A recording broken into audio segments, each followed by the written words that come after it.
Bem-vindos à nossa aula. Hoje, vou dar continuidade aqui a assuntos sobre continentes. O continente europeu é o que nós estamos mais voltados a discutir, né? E aí você está vendo um mapa político, né, da Europa. A Europa que influenciou praticamente o mundo. Essa divisão política que você está vendo é a divisão política recente, né? Que mesmo sendo um continente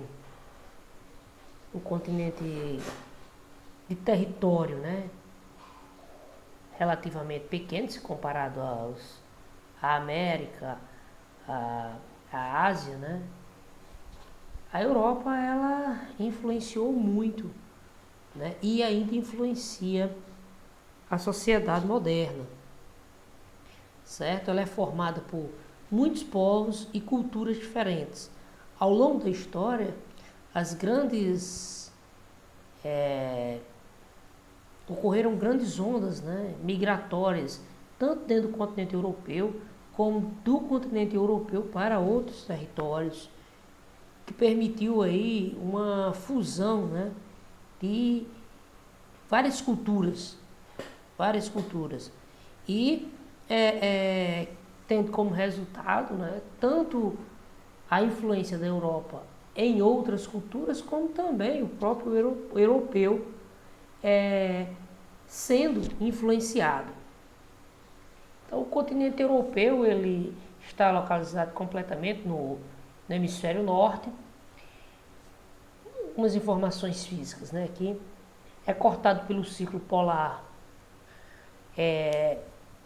no extremo norte, né? Justamente ali a área onde tem a maior incidência de frio, né? Pega ali territórios da Rússia, da Suécia, da Noruega, Islândia. Então ali é muito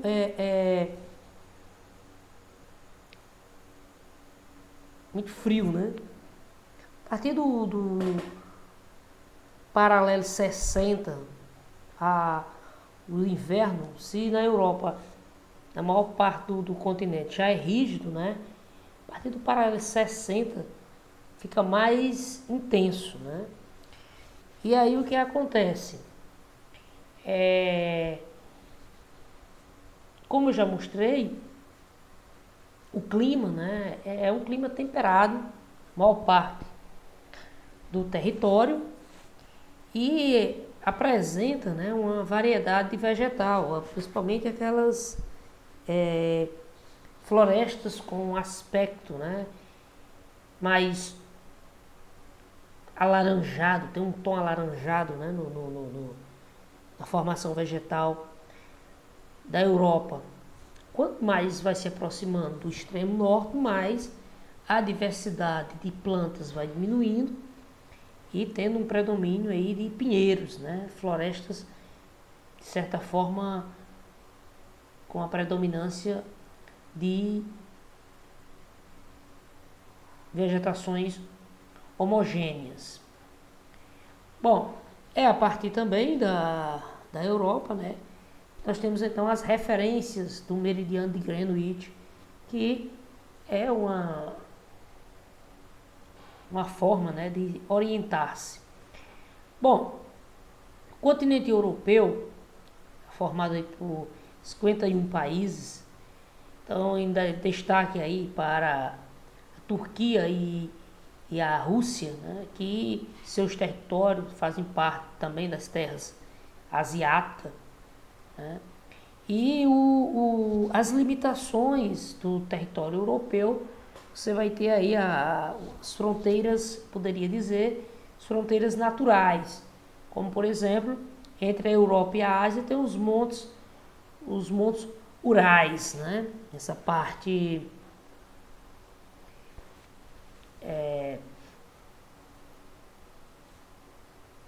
leste, né, do continente.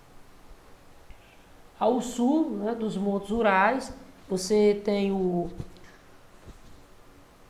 o Mar Cáspio, as montanhas do Cáucaso, né, e o Mar Negro, que ali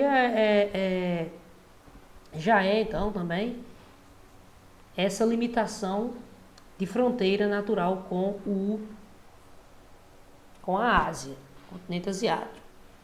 Uma breve imagem de satélite do Mar Negro, né? Continente europeu, né? Continente pequeno, como eu já disse, territorialmente, né? Mas com uma influência, uma importância histórica imensurável, né? Berço de grandes civilizações que vai influenciar o Ocidente, vai nortear o Ocidente, né?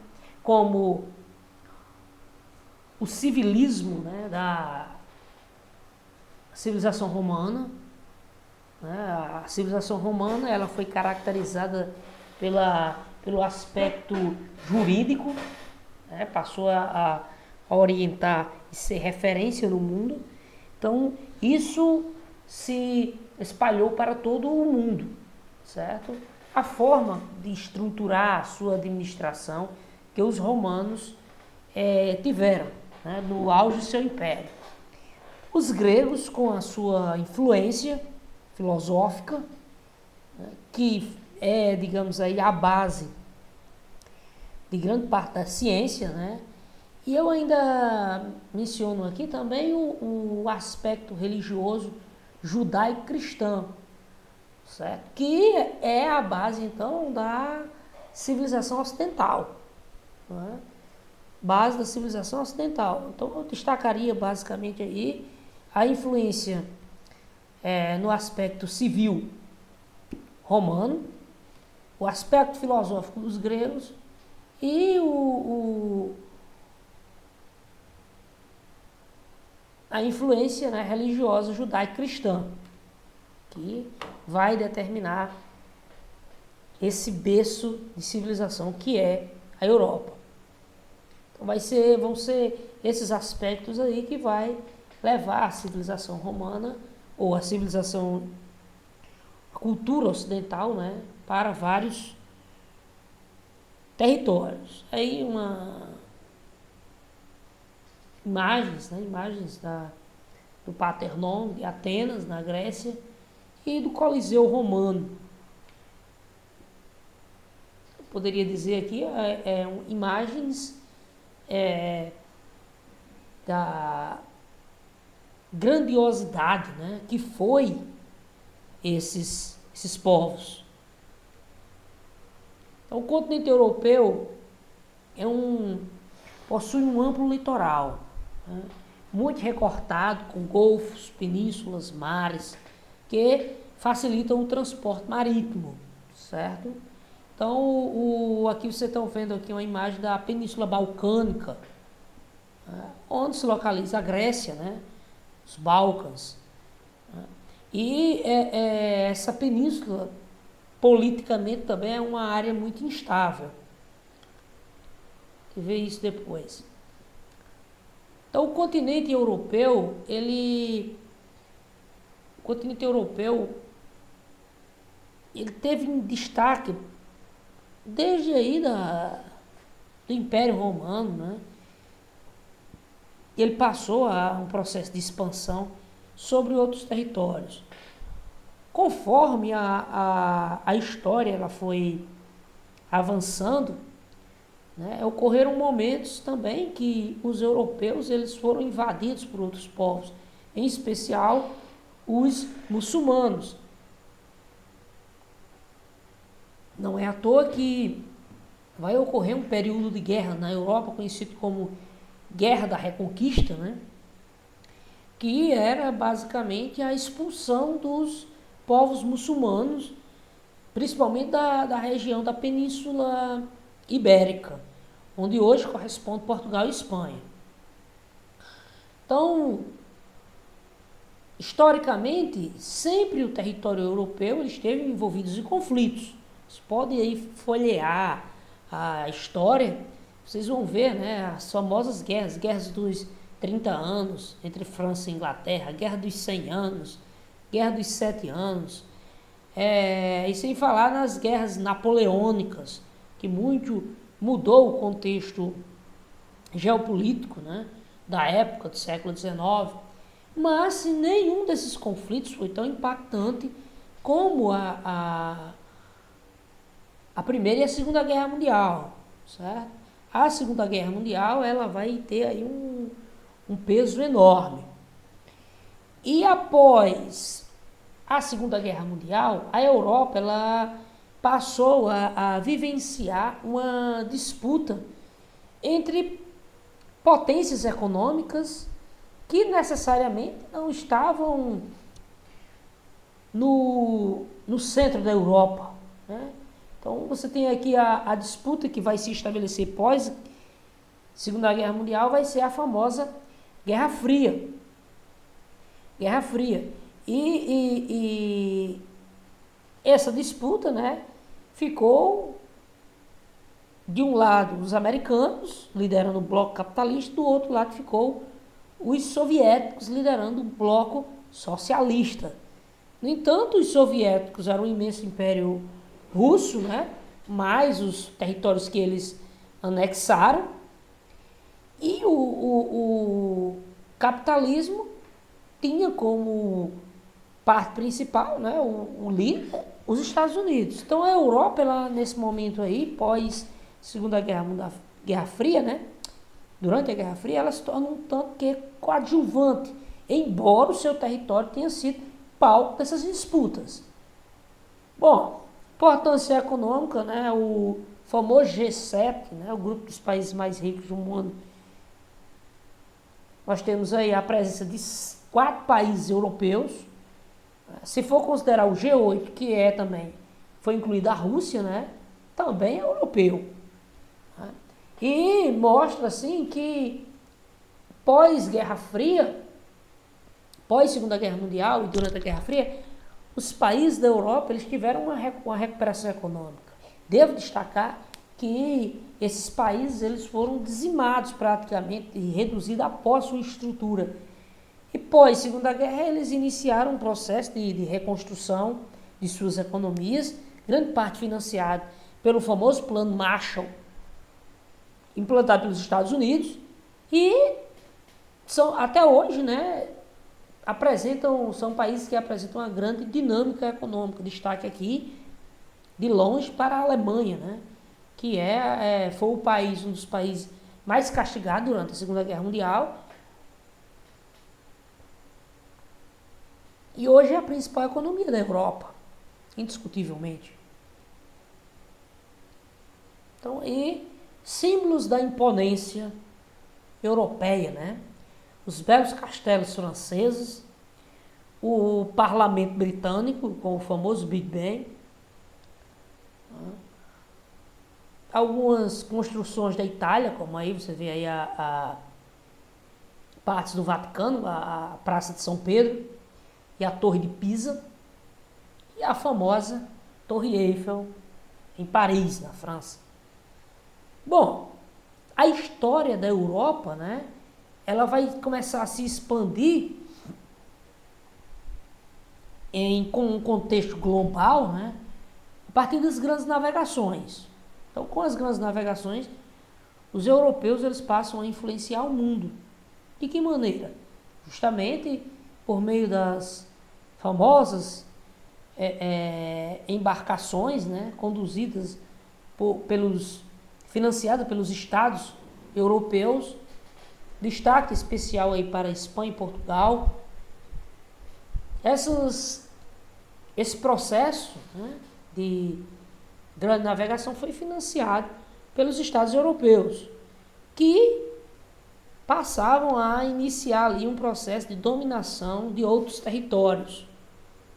Então, a partir do século XVI. No século XVIII, a Europa ela dá um novo salto, né? Que então um processo de revolução industrial, introdução de máquinas nos meios de produção, mudanças nas paisagens, no contexto tanto social como econômico. O campo ele perde o protagonismo da condução da economia, e a cidade ela começa a ficar mais dinâmica, centralizando mais o poder, não apenas mais pelo comércio, mas pela indústria. E isso vai mudar todo o contexto de organização social. Passa-se a desenvolver aí a formação de classes sociais entre operários, né, e burgueses, que vai conduzir futuramente também à política de classes, né? Com a Revolução Industrial, ocorrida na Inglaterra, né, a Inglaterra torna-se aí a principal potência do planeta, já no fim do século XVIII, né, meados do século XVIII. E aí nós temos aquele contexto, né? As fábricas inglesas, elas começaram a dar saltos de qualidade, né? E transformou o mundo, certo? Principalmente aí nessa primeira fase aí vai ser a indústria têxtil. Com a industrialização, nós vamos ter então esses aspectos, né, ligados, né? Primeiramente capital para desenvolver tecnologias, pegando a matéria-prima, que geralmente era extraída de colônias, né? Essas matérias-primas, elas eram transformadas, utilizando sua mão de obra, e os meios de transportes também foram importantíssimos, né, para essa fase. Exemplo, os meios de transporte marítimo, o meio de transporte ferroviário, fez com que os produtos que eram produzidos nas fábricas europeias chegassem aos seus mercados, atingissem o objetivo. E para isso, a Europa estava garantindo também uma clientela permanente, um mercado consumidor constante. Devo destacar aqui, né, que nessa fase aí, não é surpresa para ninguém, a principal fonte de energia utilizada foi a carvão mineral. Então veja aí, ó, como foi produzida a riqueza da Europa, né?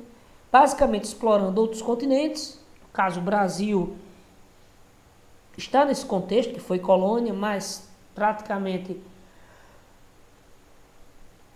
a América inteira esteve submetida a esse processo de colonização e de exploração. Parte dessas riquezas, então, financiava o crescimento da Europa, né? E com o desenvolvimento da indústria, você vai ter uma modificação nas relações de trabalho. A história da Europa, né, então, ela vai ter então essas máculas aí, né, que é a Primeira e a Segunda Guerra Mundial. Nesse contexto, o continente é modificado, né, após a Segunda Guerra Mundial, com a grande disputa entre soviéticos e americanos, que ganha aí o contexto da Guerra Fria, certo? Da Guerra Fria. Então você tem aí nessa charge, essa charge é bem conhecida, né? Essa imagem bem conhecida, que é de um lado você tem o símbolo soviético, né, que é a foice e o martelo, e do outro você tem o tio Sam, que é responsável aí pelo símbolo da imponência do mercado, da economia americana, certo? Devo destacar que a União Soviética, né, ela formou-se, ela se consolidou do processo da Revolução Russa, que iniciou em 1917. Porém, a União Soviética ela vai ser criada em 1922. E já na Segunda Guerra Mundial, ela vem aí a ser alçada ao aspecto, né, de grande potência, que vai rivalizar com os americanos na disputa por influência no mundo. Então, o socialismo, após a Segunda Guerra Mundial, né, ele vai rivalizar com os Estados Unidos, certo? Os dois países procuram exercer influência sobre vários outros países, né, expandindo o seu sistema econômico. E aí nós vamos ter aí o contexto da Guerra Fria. né? Vai ser estabelecido o famoso Muro de Berlim, que vai dividir o mundo. Daí a União Soviética representava o socialismo. Então, qual era a sua ideia? Aumentar a sua área de influência. Os Estados Unidos representavam o capitalismo, tentar justamente conter o avanço dos soviéticos, né? E, ao mesmo tempo, né, financiar o desenvolvimento de países como, estou falando aqui logo após a Segunda Guerra Mundial, recuperar os países da Europa, que era uma forma de fortalecer o capitalismo. Aí daí porque surgiu o Plano Marshall. Nesse período, o mundo viu-se envolvidos, né, na Guerra Fria, e essa Guerra Fria ela se destacou em vários aspectos. Tanto na corrida armamentista, porque era para saber quem tinha um exército mais forte. Então, para isso, ocorria constantes desfiles, né, mostrando o potencial bélico de cada país. Certo? Com isso, passa a ser investido muita tecnologia no desenvolvimento de armamento nuclear. Outra disputa que aconteceu nesse contexto foi a corrida espacial, foi o desenvolvimento de tecnologias. Mas, né, nós temos também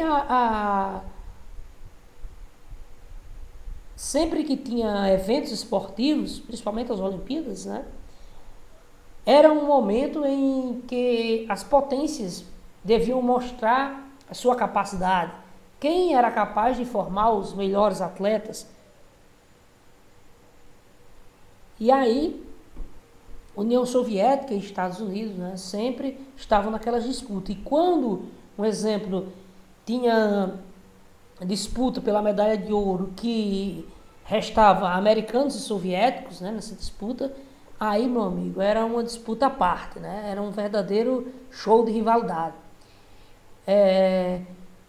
A União Soviética, até poucos anos, né, ainda era a segunda colocada em números de medalhas de ouro, né? Então foi superada recentemente pela China, certo? Foi superada recentemente pela China.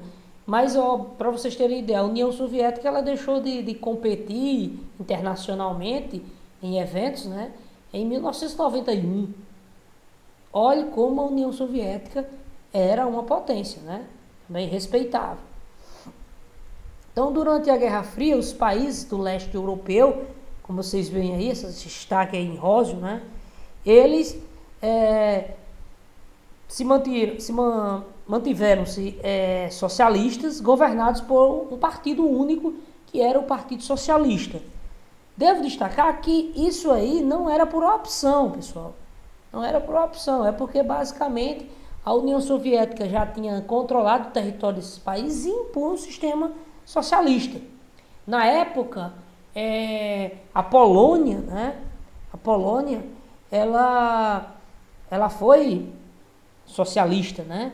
Socialista, e sofreu horrores com essas políticas. Sempre que o socialismo se instalou no mundo, onde ele se estabeleceu, foi por meios ditatoriais, né? Resultando em sangrentas ditaduras, né, e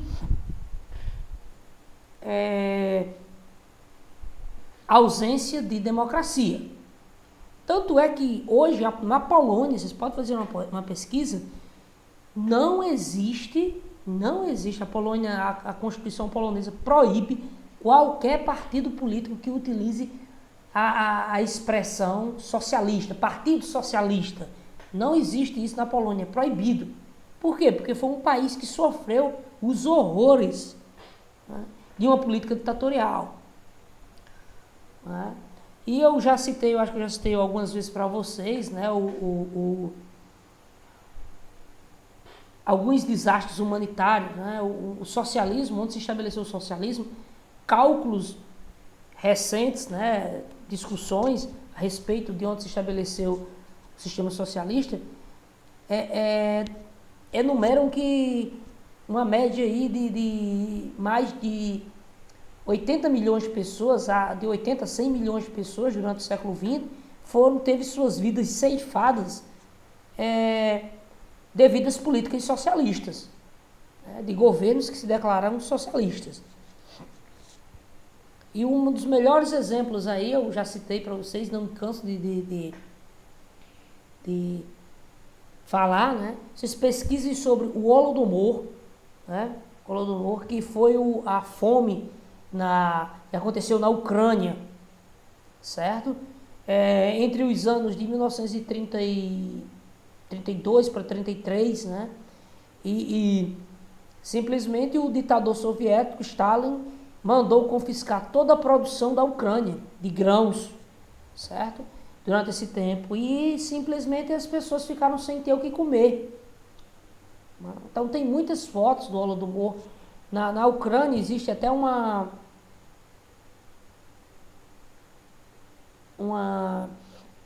imagem, né, de uma criancinha, né, você vê assim, numa praça, né, que é uma homenagem às vítimas desse desastre, né, provocado pela administração soviética. Então não é muito enfatizado isso, né? Não é muito enfatizado. Geralmente as pessoas mostram aquele lado ideal do socialismo, de busca pela igualdade, mas que na prática isso sempre se revelou algo muito perigoso e ruim, certo? Outra indicação literária, procurem o livro, né, best-seller, inclusive, se não me engano, foi Nobel de Literatura, certo? O Arquipélago Gulag, de Alexander Solzhenitsyn, né, esse soviético, ele é um russo, né? E ele viveu o horror de ser preso em um gulag. Gulag, pessoal, eram prisões que existiram na União Soviética, prisões de trabalhos forçados, certo? E popularmente conhecido como campos de concentração. E Solzhenitsyn, ele tinha o dom da literatura, e ele ficou 10 anos preso. Quando ele sai, ele escreve um livro belíssimo, né, descrevendo tudo que ele vivenciou lá. E esse livro consegue chegar até aos países ocidentais, né, e as pessoas passam a ver o que realmente acontecia dentro da União Soviética, que era muito fechada. Certo? Bom, tá aí. Então a construção do Muro de Berlim, né, na primeira fase você vê a construção, os soviéticos construindo, dividindo a cidade de Berlim. E na segunda imagem, né, você tem aí a derrubada do muro que aconteceu em 9 de novembro de 1989, certo? Então, para quem diz que o socialismo é esse sonho todo, né, faça a breve pergunta. Quando o muro de Berlim caiu, para que lado o povo correu? Então, foi para o lado capitalista. Então, não estou dizendo que o capitalismo é a coisa mais justa que existe na face da Terra e que é desenvolvido pelo mundo. Existem injustiças no sistema capitalista que nós devemos denunciar, criticar, reformar, certo? Mas o sistema econômico que foi apresentado como alternativo nunca resultou em coisas boas. Nunca resultou em coisas boas. E aí eu acho que eu sou um dos poucos professores da área de humanas que fala dessa maneira sobre o socialismo. Geralmente, alguns professores gostam de idealizar o socialismo, a coisa mais maravilhosa do mundo. Não foi assim na prática, em nenhum ponto. E vocês não precisam confiar no que eu estou falando. Basta pesquisar, certo? Onde foi que o socialismo deu certo. O que vai acontecer, né? A União Soviética, né, ela estabeleceu aí o leste europeu. Então quando ela surgiu em 22, né, ela começou a anexar as repúblicas vizinhas, que não ofereceram grande resistência, né? Eram países sem muita resistência de exército, né? E logo foram invadidas e anexadas. Tornaram-se parte do território soviético, certo? Então a URSS ela gastava muito dinheiro nas corridas armamentistas, espaciais e na indústria de base, aquela indústria, pessoal, ligada à siderurgia, à metalurgia. No entanto, a indústria de bens de consumo, né, não era tão enfatizada.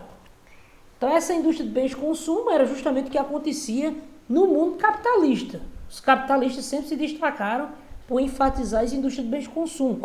Você pega aí, quais são as maiores marcas do mundo? Né, estão ligadas à indústria de bens de consumo, computadores, carros, você pega aí indústrias alimentícias como a McDonald's, então todos eles aí são indústrias de bens de consumo. E a União Soviética ela não priorizava isso. O que acontecia? Eles conseguiam colocar um satélite, como aconteceu com o Sputnik, né, em órbita. Foi o primeiro satélite criado pelo homem a ser colocado em órbita. No entanto, a União Soviética, a população começava a passar fome.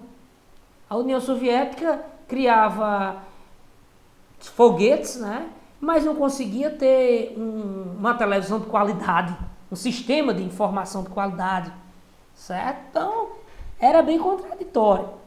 Bom, e aí a União Soviética ela vai chegar ao fim, já no fim dos anos 80, né, quando Mikhail Gorbachev, ele assume o poder, né, na União Soviética, e quando ele começa a administrar a União Soviética, ele vê que o país está com grandes dificuldades, certo? Principalmente dificuldades de abastecimento, corrupção que estava acontecendo, a população não tinha participação política, certo? E aí ele lança um projeto, né, conhecido com duas bases, né, conhecido como a Glasnost e a Perestroika. A Glasnost era justamente ele buscava fazer uma abertura política, transparência, para resolver os problemas políticos, como corrupção, burocracia, má administração. Era uma ideia apresentada por Gorbachev para resolver a questão administrativa. A perestroika era uma abertura econômica, era tornar a União Soviética uma economia de mercado. Então, o que ia acontecer, pessoal? Basicamente que Gorbachev estava propondo, então, colocar um fim àquele modelo que a União Soviética vinha defendendo há tanto tempo. Tá? E, basicamente, vai ser o que vai acontecer. No entanto, Gorbachev, né, como ele foi o primeiro a apresentar essas ideias no cenário político da União Soviética, ele sofreu, né, uma forte oposição e foi afastado do poder. Teve que deixar o país e foi substituído, né, posteriormente por Boris Yeltsin, que é quem vai fazer Boris Yeltsin ele tinha uma base militar muito forte e aí ele consegue fazer essas reformas que vai colocar fim à União Soviética e tentar, né, incluir a Rússia no novo cenário político. Aquelas nações do leste europeu que tinham sido anexadas pela Rússia vão começar uma a uma a se declarar independente, né? Entre elas, as três primeiras foi a Letônia, a Estônia e a Lituânia, seguidos depois aí da Ucrânia, da Polônia. Todos eles vão começar a se declarar independente da União Soviética. E aí o que vai acontecer? Entre 91 e 92 vai surgir aí uma média de quase que 15 países, pessoal, no mundo, 15 novos países no mundo, todos eles se separando da União Soviética, certo? Bom, e aí, tá aí, o que vai acontecer?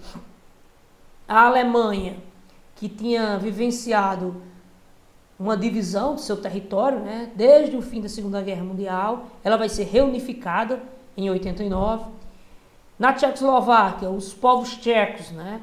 Vai se dividir aí, a Tchecoslováquia vai dar origem a dois países, certo? Que é a República Tcheca e a Eslováquia, certo?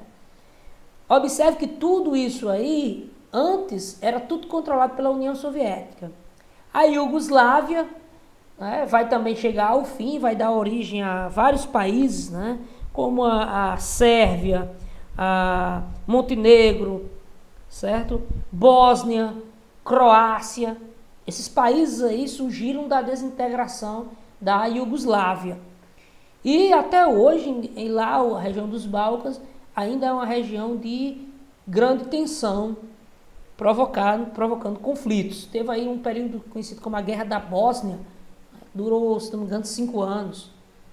Bom, o que acontece? A Europa, ela é basicamente